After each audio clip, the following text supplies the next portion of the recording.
So I guess let's go ahead and get going. I know there are a few more that plan to join us, so just forgive the beeps and we'll keep moving on. Our speaker today is Sean McCleskey. Sean has been a special agent in the Secret Service in his other life. Now he is the project manager for the Center for Identity at the University of Texas and also a faculty member for the Master of Science program there. He graduated from Texas Christian University up in the I'm not sure we have anybody from Dallas today or Fort Worth, but he has 2 Bachelor of Science degrees, and then he also got his JD from St. Mary's University School of Law.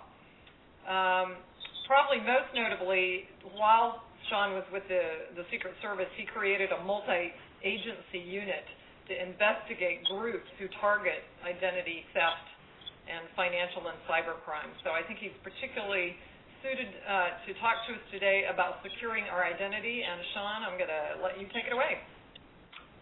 Thank you very much. Can everybody hear me good? Yes. Yeah. Okay. I want a sincere apology for not being here a little bit earlier. As I told Debbie, I got scheduled for my informal hearing for my tax protest today at 11 o'clock, and it was quite a fight. So I am just now getting out of that and getting back home where I work from to do this. So I appreciate everybody's time and attention today. And really what I want to do is kind of, this slide presentation is something that I kind of use on and off to talk about, identity theft.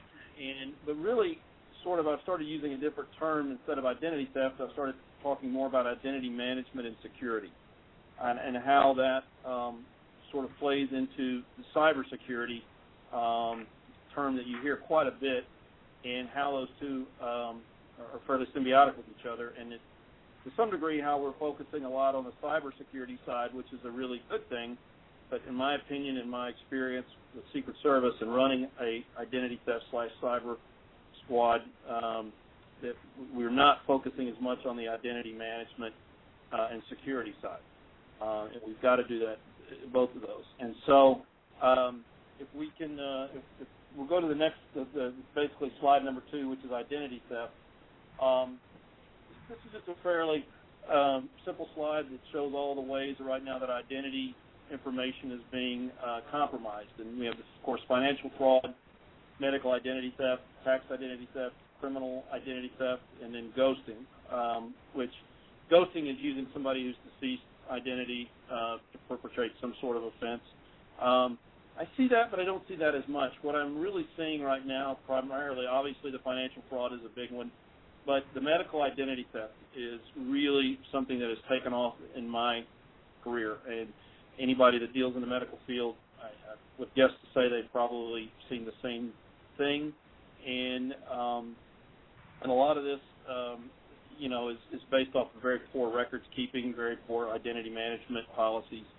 And I can tell you that I bought more medical records off the street from street gangs than I did just about anything else. Sometimes, even in comparison to counterfeit money, and that's a pretty scary thing. That these, I would say, sort of low-level criminals had access to this information and a lot of that information, and were selling it fairly frequently. I don't even know the thousands of records that we purchased off the street and had to return back to the medical provider.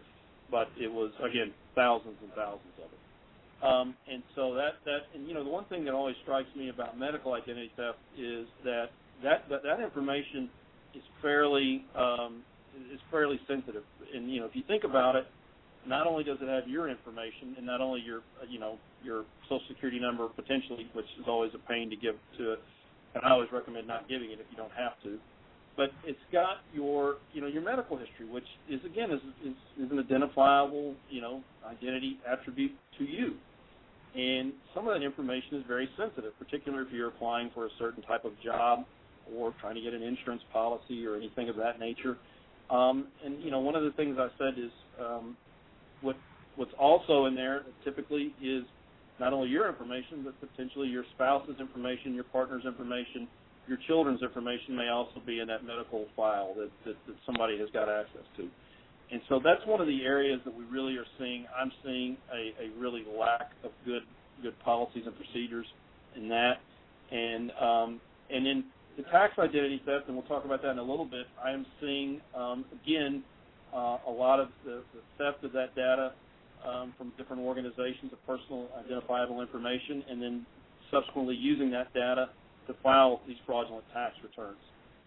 The VA was a big victim of that. I have a friend of mine, a former service agent who's now at the VA, who's working a case regarding theft of veterans' data, and that data was used to turn around and file fraudulent income tax returns.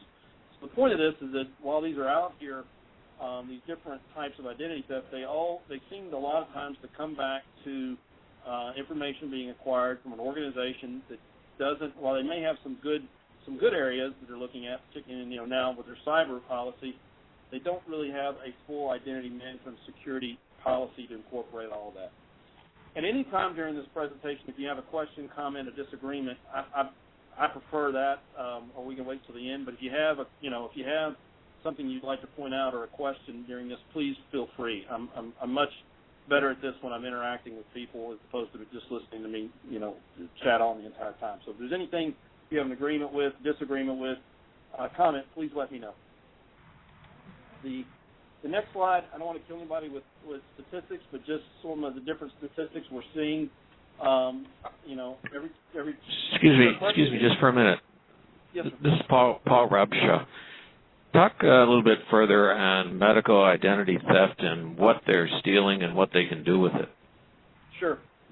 So what I primarily saw was is a couple of different ways where they were infiltrating a medical provider, and a lot of times they were finding somebody at the reception desk that typically wasn't making a very high salary, and then basically when they came out of the office saying, hey, look, we'll pay you, $500 if you'll bring us 10 medical files, and they were more successful than not in doing it. Again, nothing to do with a computer. No, there was no hacking of anything like that. It was simply going in and recruiting somebody that had access, and then they would make photocopies of those files and bring them out and provide them to the individual that was trying to purchase them. With that data, you can go out. You now have potentially the social, which is why it's, again, so problematic to have to give it to a doctor's office, and I don't personally give it.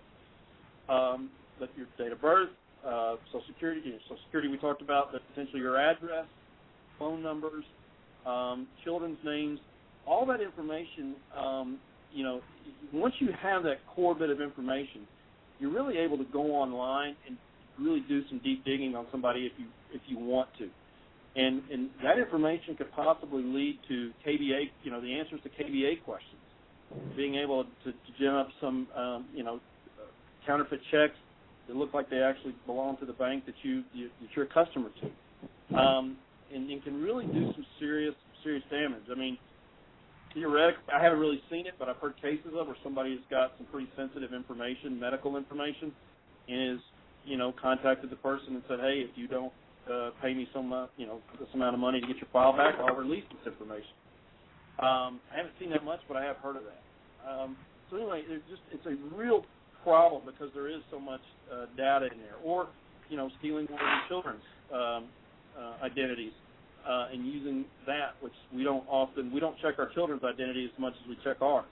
So sometimes that's why it's very dangerous for that, because we're just not as we don't keep as close of an eye on that type of identity as we do on some others. And so there was also where they would infiltrate people into the supply chain vendors, predominantly in the maintenance or the as far as folks that were coming in and cleaning up the trash and so forth, or the shredding company, and that's where that information was being compromised through.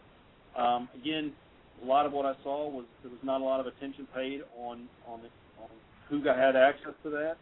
There were not criminal checks done on people that had access to the sensitive information. They weren't doing a very good check on the companies they were hiring or contracting to see what their record was, what their requirements were for their employees that worked in these facilities, particularly employees that dealt with sensitive information. And it was just really a failure in the policies and procedures of that organization to check and see who they were giving access to their sensitive data. or another simple thing is bringing in letting somebody come in with a thumb drive and being able to, put the thumb drive into, the computer with the server and then downloading information. My first question was usually, okay, do you have, policies and procedures that would lock a thumb drive that's not authorized? And most of the time that didn't happen. So that's, and in the storage of it, a lot of them were putting their medical records that they weren't housing anymore into storage warehouses, like the ones you see on the side of the road, with a padlock on it. And there's people that talk and people that pass that information along, and they would simply come up with a pair of bolt cutters, cut it open, and just steal as many of those documents as they could right out of the warehouse. So again, no accounting for where that information was being stored and how it was being stored, and I see that pretty consistently.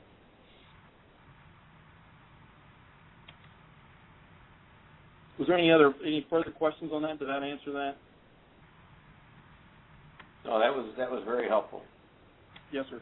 And the thing I say about that is you need, as a patient and as a customer, and I will reiterate this through this presentation, is somebody that you're handing over your data to, I think you have a right, and I believe I have the right, to ask how they handle their information. Now, you may not always get a straight answer. They may not tell you, but at least you can ask the question and see, what they're complying with and where. And I've started doing that, saying, hey, how long do you hold on to my records for? And where is your overflow of records? Who are you using, for a shredding company? And how do you maintain all this information that I'm giving you? And if I don't really like the answer, then I have to decide as a consumer and a customer whether I'm going to deal with that business or not. But I think that's something we're going to have to start doing, because I feel like generally that for the most part people are being better about securing their own data. I mean, it's still probably not as good as it should be, and all of us are probably susceptible at sometimes. But I do feel like there's a general sense that we are better about that. But it's now when we hand over our information to these other organizations, and that's where I think there's some real gaps in that nowadays. Sean, this is Joanne Howard here in Austin. Yes, there are third parties that end up having information. Let me just say that one of the jobs I do is pay claims for the guarantee associations with insolvent carriers. So we have a great deal of life insurance data here on people. Sure. And as people deceased, we pay the claims, but we have in the computer, all the policies of all the people who had those life insurance policies. So I'd be kind of a remote third party. Now, we have a lot of rules and, keypads on the doors, no flash sticks.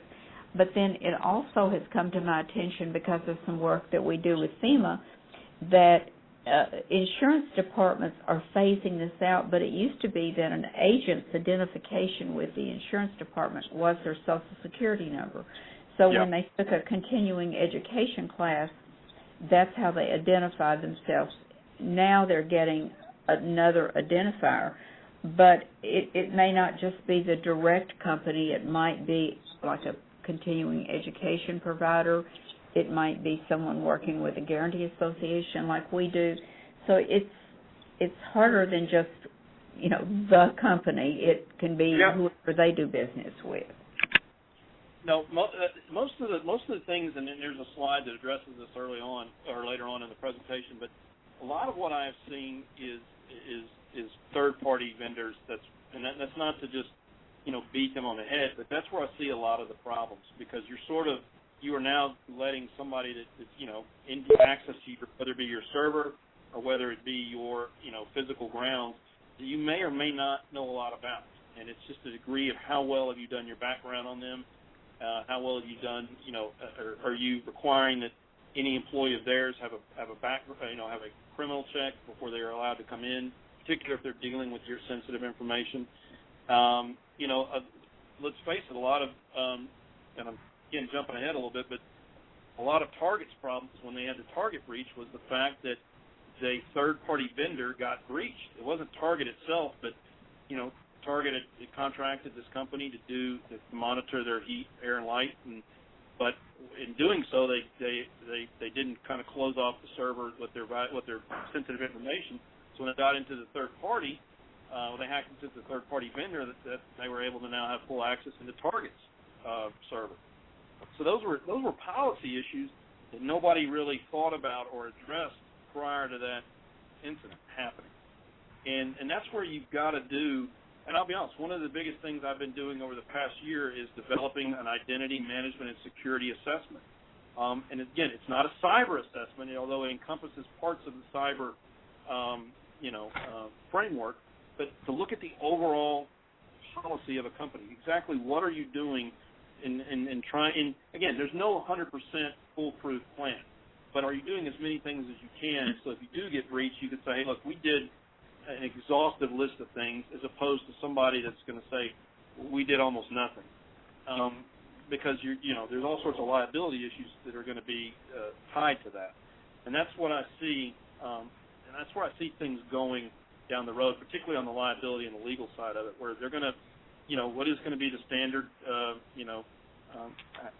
or common, act or care that you're going to reasonable care that you're going to put into your identity, management policies and procedures, and that's where most organizations should have somebody poking around to see where their gaps and their holes are, hopefully. Problem is small businesses have a much harder time doing that because they don't have the infrastructure, they don't have the staff, and they don't have the funding a lot of times to do that.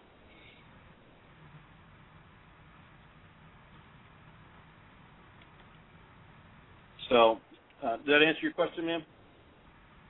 No, I thought, your discussion's been very informative. And so, because if you look at it, and I'm going to flip through, there's some very, good stats here, like slide 4.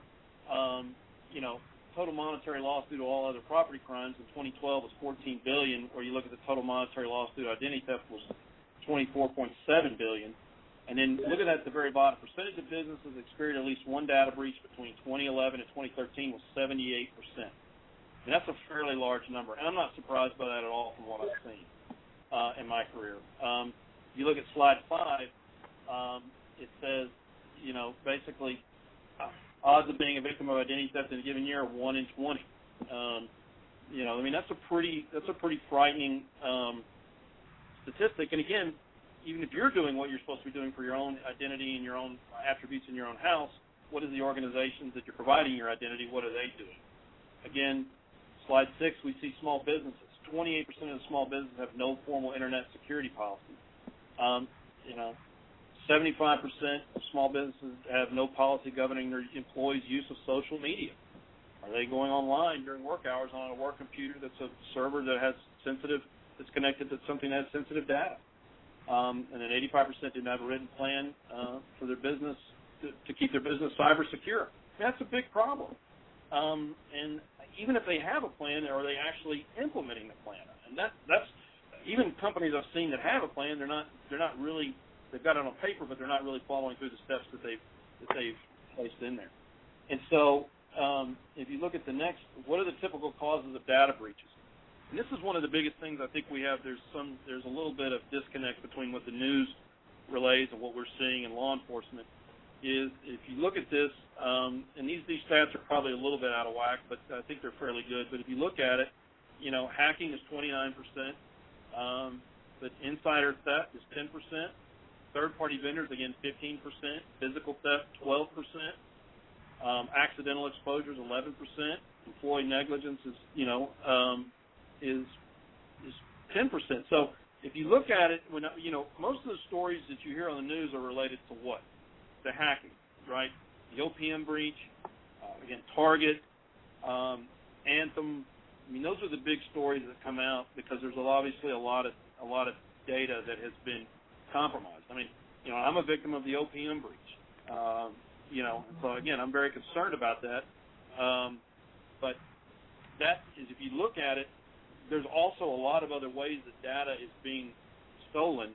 And are we addressing those data? Are we solely looking at the computer side, the cyber side of things? And there's a slide in here that I'll get to that we monitor active identity theft or breach cases right now. And can somebody tell me, give me a guess of what percentage of those cases that we're monitoring have nothing to do with a computer. Can anybody guess from that? 35? That's actually pretty close. Right now it's about 50-50. 50% of the cases that we're monitoring have nothing to do, or there was no data compromised through a computer at all. So, anyway, that's where my concern is okay, if we're completely focusing on the cyber side, and I agree, I believe we got to focus more on the cyber side. There's no argument about that. Got to have better software. We got to have better networks. We definitely, but I think we're doing that. My concern is, okay, we also have to look at the people side of things and the policy side of things, and they have to go together, because if you only do one part of it, you're not addressing the full range of potential, of theft. And so basically, it's like locking the, getting a lot of people on the front door, but all of a sudden you leave the back door wide open. Well, you may stop some things, but you're not going to stop others. And so it's something that I think whatever your organization is, something you always need to keep in mind is, okay, really, what are the areas that we need to focus on besides cyber, because I think most people are looking at that side of it right now. So a lot of questions are asked, okay, what are we doing on the federal side as far as the federal laws? And there's actually quite a bit of federal laws that are on the books that deal with the theft of identity.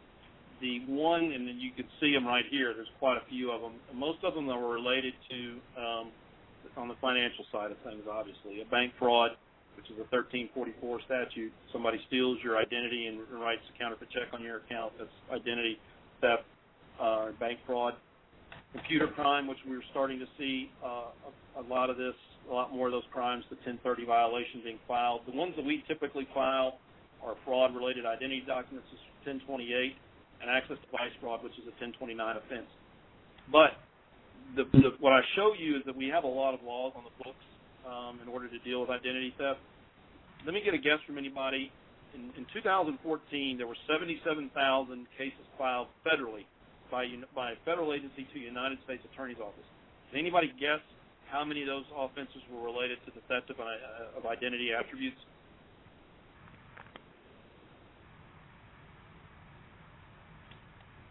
I'll take a guess from anybody. 20%. What's that? How about 20? 20 cases? There were. I'm sorry, I said 20%. 20%, okay.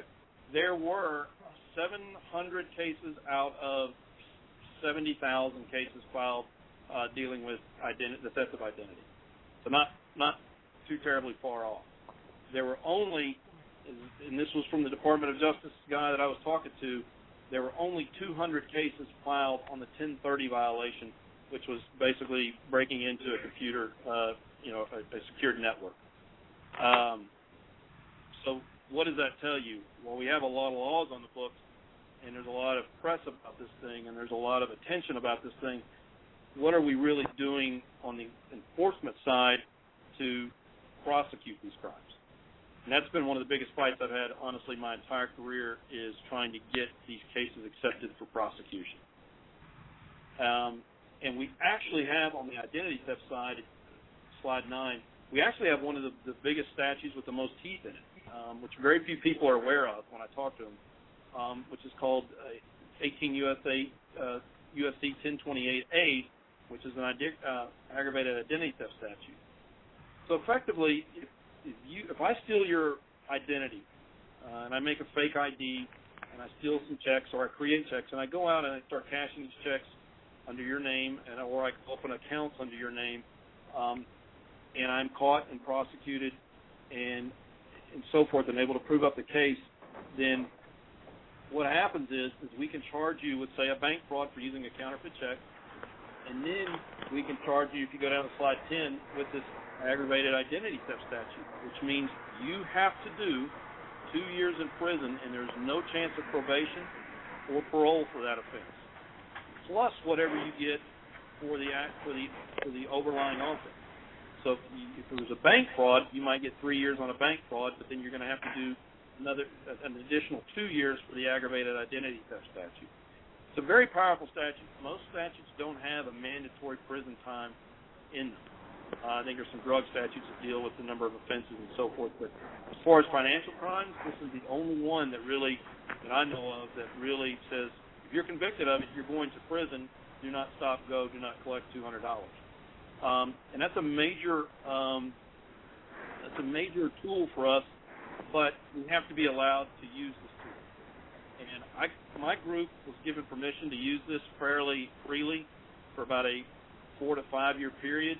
And we were able to reduce identity theft statistics for crime in San Antonio by about 60%, using this for the simple fact that anybody we caught doing this, we put them in jail for it. And, surprisingly enough, the statistics went down fairly fast. But we have to be allowed, law enforcement has to be allowed to do it. U.S. attorney's offices have to accept these cases for prosecution and allow us to do that. And so that's a fight that every cop that I know that deals in this sort of arena is always fighting on a day-to-day basis, is to get the time and attention to make these cases and to get prosecution. Does anybody have any questions about that right now? That's sort of most people aren't aware of that and not really sure how that works, but it's a very powerful tool that we have at our disposal. We just have to be allowed to pull it out of the bag. Is there any questions or comments on that? Doesn't sound like it. I think you can probably keep moving. Yep, I'm moving on to. So here's one of the other issues we're coming across, and I segue this after the federal law section, because what is personal identifiable information? Any data that can potentially identify a specific individual. So the traditional types that we've seen are obviously your name, address, driver's license number, social security number, credit card numbers, dates of birth. But what we've been able to do at UT Austin is start looking at what are the other types of information that can identify you outside of the normal things that we think about. Biometric information, hands down, is one of the biggest ways to identify somebody. Fingerprints, handwriting, facial recognition. There's also what they're doing right now is called, has anybody heard of behavioral biometrics? No. So behavioral biometrics are looking at, because, they're say your device has a thumbprint or a facial recognition security feature. There are ways to subvert those. There are ways to do it. I mean, it seems like everything that we develop, somebody figures out a way to break into that. But there are what we call behavioral biometrics. So what they do is they try to build a profile of an individual about, for example, how fast do you type? How hard do you type? What time do you get on the Internet? What sites do you look at the Internet? How much light is usually behind you when you're looking at the Internet or working online? What are the times you normally are online? And they build a profile of an individual, and then that's what sort of, when you log in, they start looking at that and says, does the activity that's currently going on right now reflect the profile that we've been able to build? It's very much in its infancy, but I think it's going to be something that's really interesting in the next few years on biometrics, because it's harder to fake, it's harder to basically simulate behavior than it is a static attribute like your voice, your fingerprints, your retina, and so forth. And so those are some things that are really getting a lot of look at right now, and a lot of people are working on that.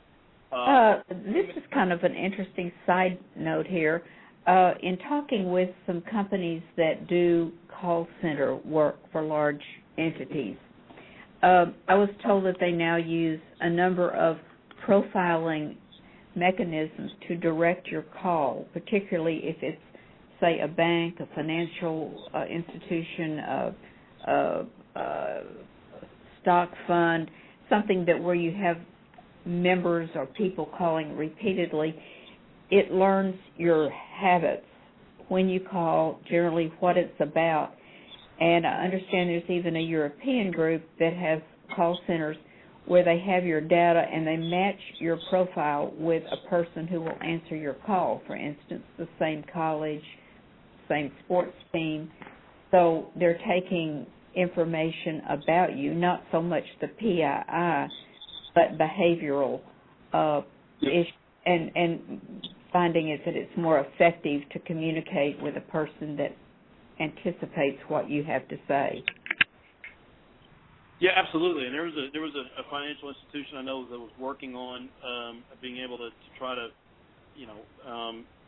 just again looking at when did this group of people, they had a certain group of people that they were getting compromised, and they were trying to put in some sort of gap stoppage on that, and they were saying, okay, what time do these people normally call in?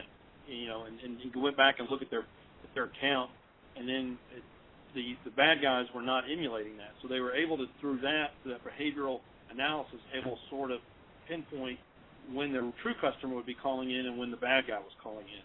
But again, that's all sort of behavioral attributes, but they are identifiable attributes to you. Most people are not going to have the same behavioral pattern, even when it comes to getting online and doing online shopping, or again, how hard they type, how fast they type. Those are all things that, again, still in its infancy to some degree, but it's still stuff that they're looking at, because you think about it, how many of there are programs where you can take a picture of somebody's face and hold it up to a facial recognition program, and the clarity is so good on the screen, it will read that as the actual person. Now, they may have some live detection, software on there that may stop that, but there is some of that.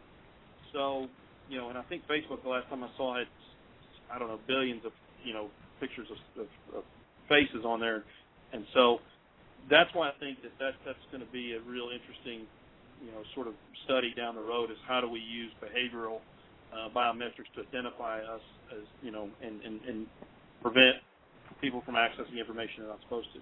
I think it's going to take a little bit, but I do think we're going to go there. But anyway, you've got usernames, logins, search histories and patterns, location data.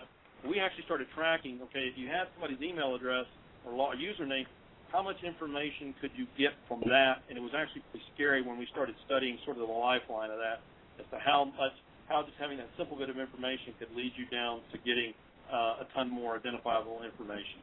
And so, do people really guard their email addresses or their usernames as well as they do their social? Probably not.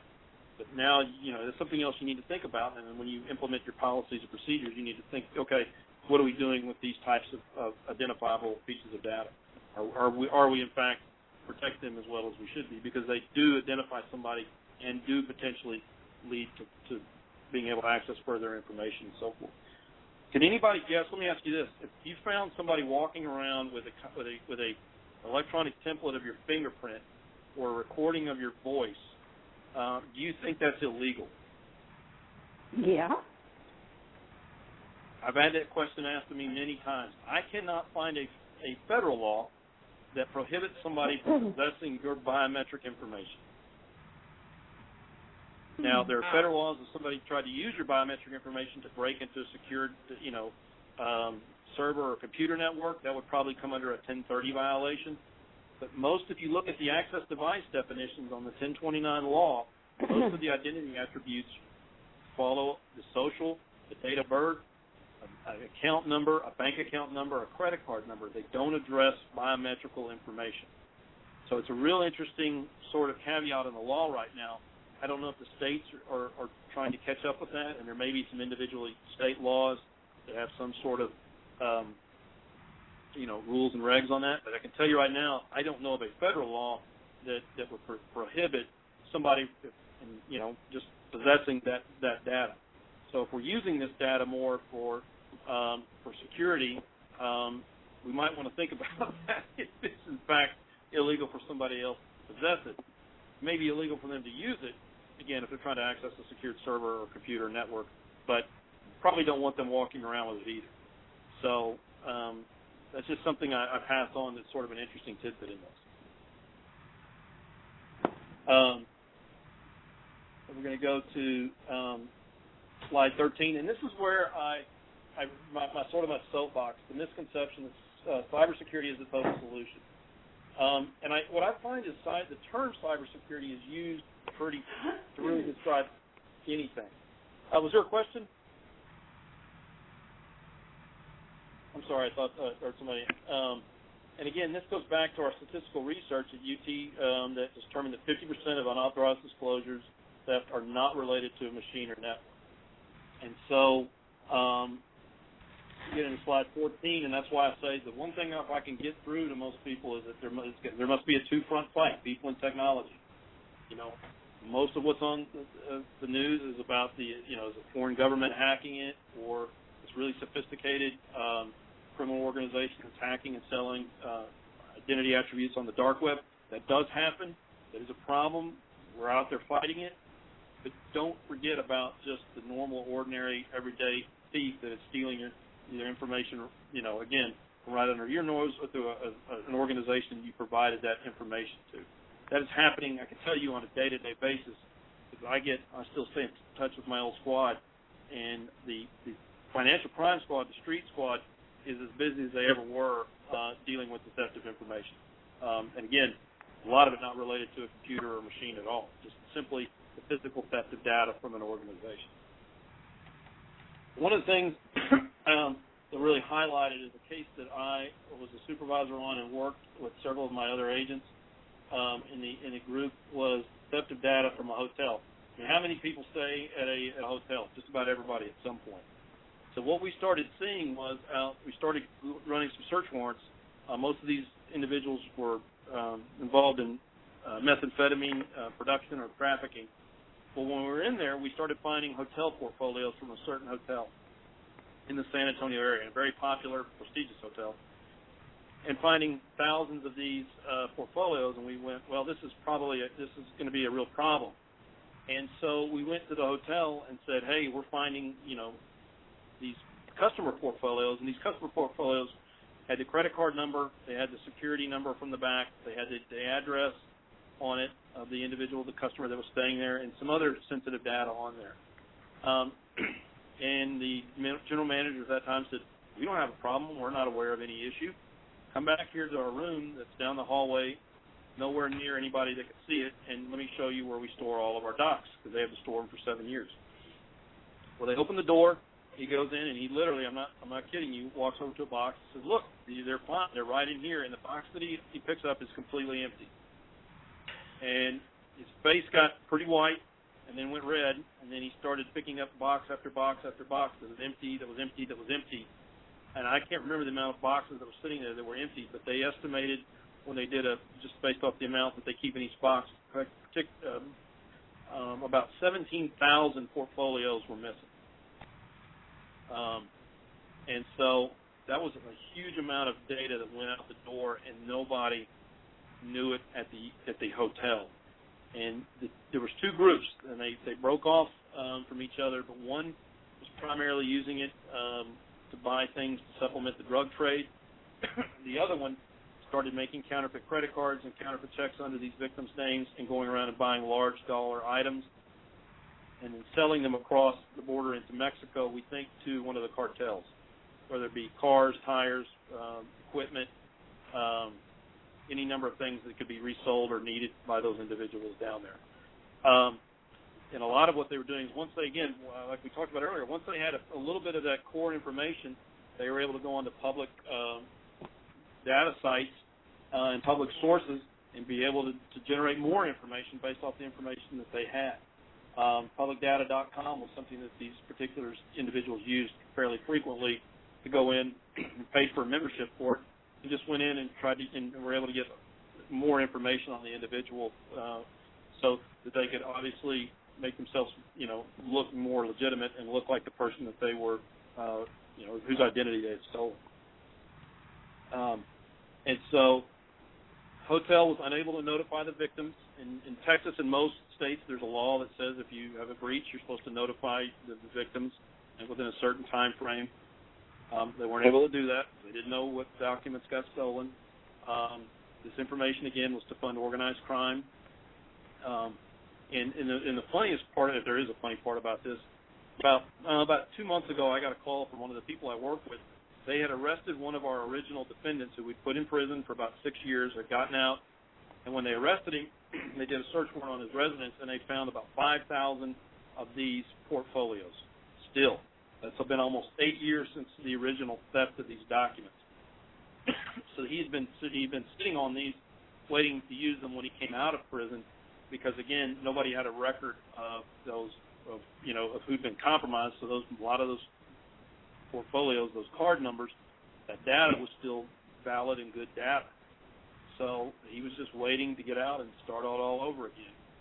So this, it was just, it's not the largest amount of numbers I've ever seen or information I've seen stolen, but what it did highlight was that it was just a complete lack of failure on the part of the organization to monitor their data, store their data, to figure out who was getting access to their data, and then it just led to all sorts of problems down the road and really hurt them pretty substantially as far as just name recognition and their brand recognition.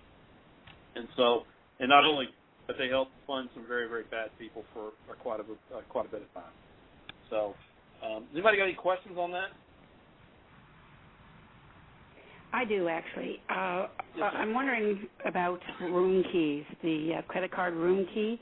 Is the information from that obtainable or not? Should we take those home and cut them off or just leave them laying around at the hotel? That was kind of an urban, I think, to some degree, an urban legend. Yes, there is most of the information on there is, it's pretty innocuous. I don't think it has really any financial information that comes back to you.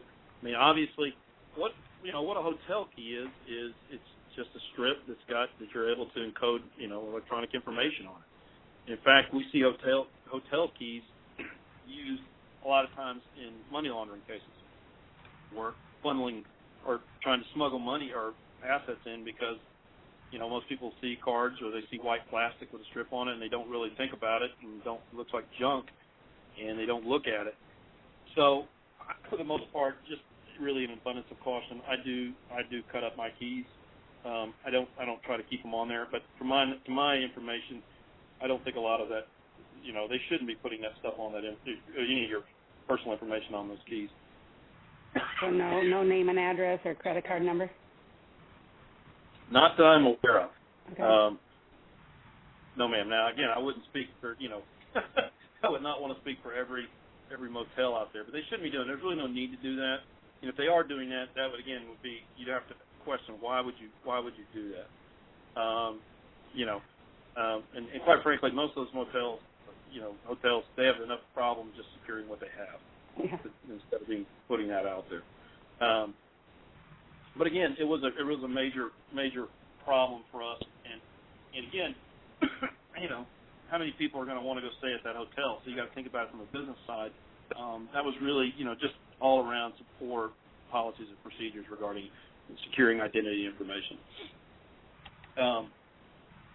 And so, one of the things I try to highlight again, we go to 18 is what I consistently see, aside from the cyber attack or the hacking, is right now supply chain vendor theft, social engineering and phishing attacks, and the business email compromise.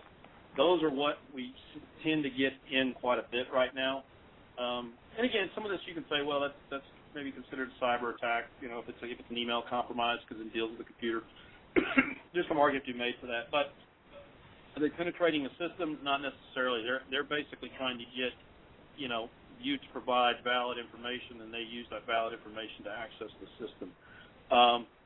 Supply chain vendor theft, I think, is one of the biggest issues we've got, and I don't know that most companies really know how to effectively deal with that, because again, they still have to do business.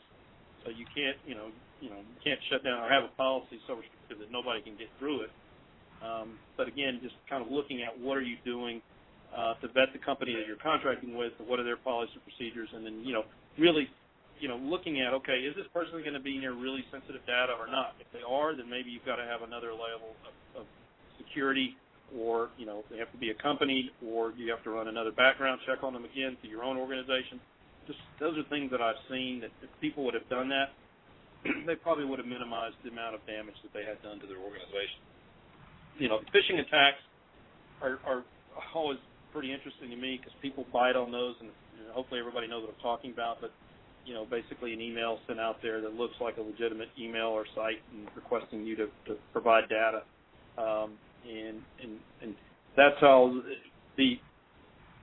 there was a iCloud attack, I think, or compromised several years ago in dealing with some fairly risque photos of different stars, and that when I really started looking into it, there was some hacking in there, but a lot of it was a phishing attack, sending out emails that look legitimate, and then people responding, and then basically taking that data or the authorization, password, username, so forth, and using that to get into the system.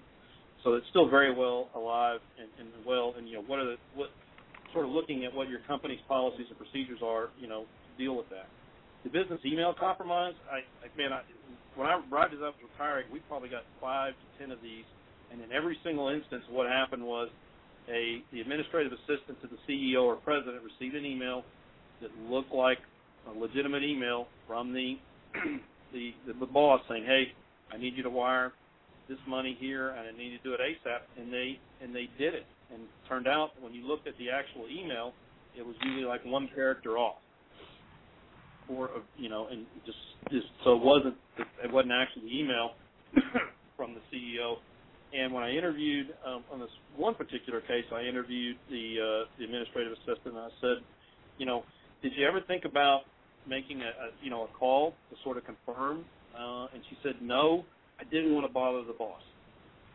And I said, well, my suggestion is from now on that y'all might want to come up with a plan where if you get an email requesting any substantial amount of money to be sent, that you might have some sort of checklist that you need to go through and contact. If it's not the boss, maybe the number 2 or your immediate supervisor or somebody. And almost every instance of the cases that we had, it was because somebody didn't want to bother their supervisor, or they didn't want to, and then now they're in a big mess because they've just sent $500,000 to Hong Kong.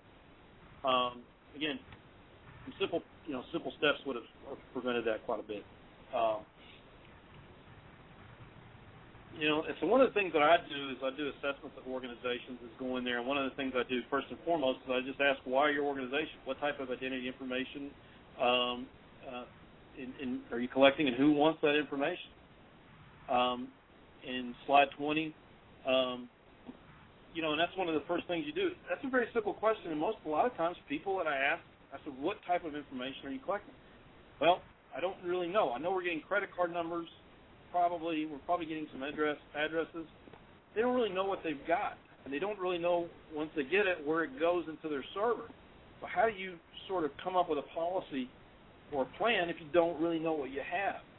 And again, it sounds pretty simplistic, but I just don't see a lot of people doing that in a very large scale.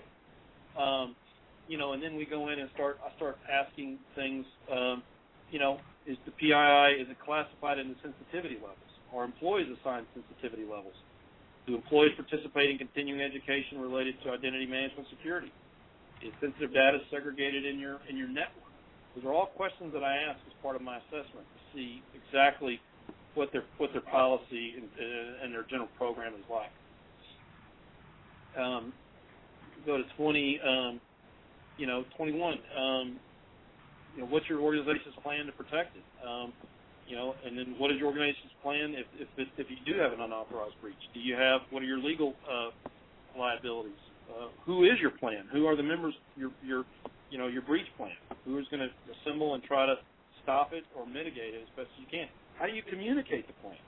What are you going to say if somebody, particularly if you're a large company and there's a press inquiry? What are you going to say? That's one of the things we're actually building a breach course right now to give to companies and organizations to teach them. Okay, what do you do? How do you put together your plan? What is the legal liability that you're going to have to deal with? And then, more importantly, how do you report what has happened in a way that you're being truthful about it, but also not killing your business in the process of it? And that's something we're about ready to finish up. I'm going to skip through. We spoke about Target, so I'm going to skip through Target fairly quickly. We're going to jump to slide 25, which is I call the basic identity management checklist. And this is some of the things. I mean, this questionnaire, this thing I've developed, got 100 to 200 different questions on there. But some of the ones that I consistently see is problematic in organizations that I'll go into that I would either assess or I did it as a law enforcement officer is, again, as we talked about, do you have your identity information classified into sensitivity levels? And sensitivity levels, I mean by, in government we use the to SCI clearance, and then we have top secret, and then we have secret, and then we have law enforcement sensitive.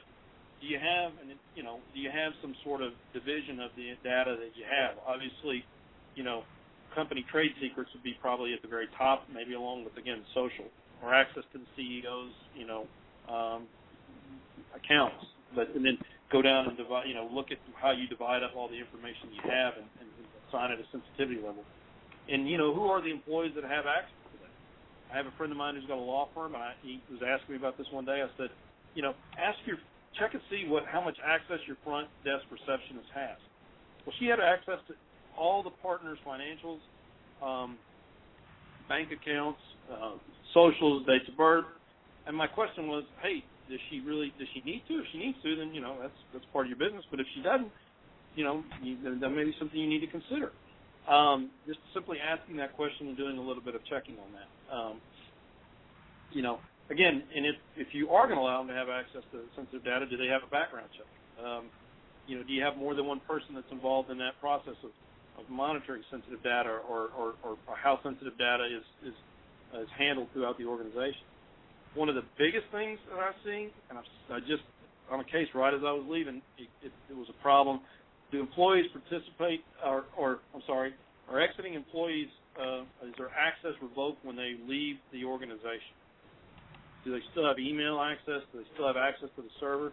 You'd be surprised at how many times that is not done, and people 2 to 3 months outside of that window still have access into the company's server or network. And it's real problematic for one of the cases I was leaving, because that individual who'd been let go several months prior to the investigation still had access to everything, was able to see emails and actually get into their server. So that would have been a simple thing to do that would have prevented the problems that came from that case had they just double-checked to make sure that all their access was revoked. I mean, trust me, the day after I retired from Secret Service, I couldn't get into a computer if my life depended on it.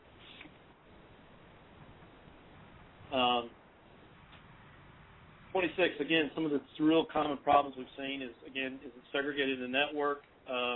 What is the policy of utilizing social media on an organization's equipment server?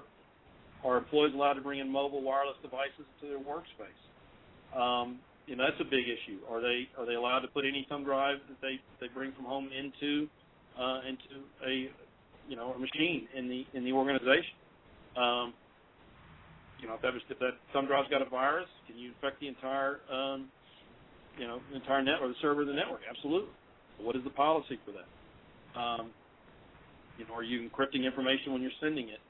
And then one of the big things is, and again, this is where I get back into the cyber world a little bit. Does your organization utilize a technological solution to monitor the network of the server? And there's several good ones out there that are monitoring, and looking at, and they're actually being proactive about attacks and viruses and malware, and really doing some good things. And they're looking at how, a file will work in your organization as opposed to how it looks in another organization, and then building a profile off of that of what they should be looking for, which is normal behavior and what is not normal behavior. Hey, Sean, yes. we're sneaking up on the hour, and Yep. I don't know if you can go a little late. We usually just kind of throw it open for questions, but I do want to ask if you would address one thing, because you've done a really good job addressing, as businesses, what do we need to be thinking about? You started off with a couple comments about what we should think about personally and maybe questioning our providers. Do you have kind of a 1, 2, 3 of what we personally should do about protecting our own? So obviously, and this is pretty simplistic. Definitely shred all your your paperwork that has any sort of identifiable information. I can't stress that enough. If your company has a shredder, take it inside and shred it in there. That's one of the biggest things. Change your password pretty frequently. And a lot of people ask me about Password Keeper, or there's a number of companies out there that basically you have one password that you have, and then you set all the passwords for all the different things that you have. I wasn't real fond of that at first, but more and more, I'm not really giving an opinion on it, but I do like the fact that they change your password, because most people don't make very good passwords. Their passwords are not very difficult to crack, or you can use a basically a brute force or jailbreak program to just run numbers consecutively till you hit the right password. And so that sort of takes some of that off on you. And obviously you don't want to lose the main password that you have. But I do think that's a better way to go, particularly as more things need a password, as opposed to having 20 passwords written on a piece of paper shoved inside your desk. But change those passwords. I got hit. I was a victim. My wife, who's a judge, got her campaign account hacked because they had hacked my Yahoo account, and I hadn't changed my password in ages, and they were able to get in there. One of the other things I tell people to do is most things that we get into now, when you use a username or password, which, again, is not one of the greatest things to use, but we have to use it now until we get better technology on two-factor authentication and so forth. But a lot of them are going to be, go look at your KVA questions, and those are the questions usually that your answer when you set up your profile, and figure out, if I was trying to break into this account, could I find the information on these KVA questions online? And I did that one day for my own. Like, I picked 2 random accounts, and I was able to answer 5 of my 6 KVA questions by going online and Googling myself. So what does that tell me about my KVA questions? They're not very good. So I need to go back and look at either harder questions or go find things that are not readily available. One of the things that I started using quite a bit is a KVA question on who was your college roommate. My wife has no idea who that dude is. Chances are the last time I saw him, he wasn't looking too good anyway. So I have no idea where he's at, but nobody really knows him, and it would be very difficult to find him. So I used that guy's name as one of my KVA questions all the time. And again, could somebody, if they did enough digging, maybe, but it would be really hard because I can't find any association between us anywhere on the Internet. So I really challenge people to do that, because I think you'll be sort of surprised at how easy your KVA questions are to answer by just going online and Googling yourself and looking at social media websites and so forth. So those Thanks, are that's very helpful. If yep. you don't, I don't know how much more you have on your presentation, or can we just open it up to? No, we can jump to questions. No, absolutely. So yeah, let's just open it up a little bit and see if anybody has any questions. Well, at this point, what can we do to try to mitigate some of our personal information that may already be out? Yeah, that's one of the most difficult things, is because there's so much information about you out there already. And that's one of the, I'll be honest, that's one of the things that we are working on, is we're trying to figure out, and a lot of other people are working on this too, but how do you, in the online world, effectively, with all this information out there, how do you build a authentic ID that identifies you, and it's given by a reputable organization to say, hey, we have run this person, we feel confident this is who the person is, and now we're giving you a credential, or we're giving you some sort of ID that will say that this is this person, and be able to use it in cross market sectors. I don't know that you'll ever have one that's federated, that's used everywhere, but that's one of the biggest issues we're trying to do is, okay, how do I know that's you I'm talking to on the other line, or in an online fashion, because there's so much information already out there on people. And that's one of the things that we're struggling to do, and that's why we're doing a lot of research on what are the different types of identity attributes we can use to identify somebody, but their risk, if they're compromised, is low. Because, again, your social is a very good way to identify you, but if it gets compromised, there's a high level of risk that you're going to be a victim. And maybe there's some other attributes that still have a good way to identify it as you, but they're not. If they get compromised, they're not as bad if they're out there. And so, anyway, those are some of the things that's really the dilemma that we're having right now, is how to do that. But just asking a lot of questions. I think just what are you doing with the information that I'm giving you, and how are you using it? How are you utilizing it? Other questions? Now, this has been very, very interesting and relevant. Thank you, Sean. Thank you Yes, very ma'am. much. Yeah, I know we're really at our hour, and I think we probably better wrap unless anybody has one last question. Hearing none, I'm going to say again, Sean, thanks. I know you've had kind of a rough day, a rough weekend, it sounds like. Yeah. We appreciate you making time to join us. Not a problem. I appreciate your patience. Thank you very much.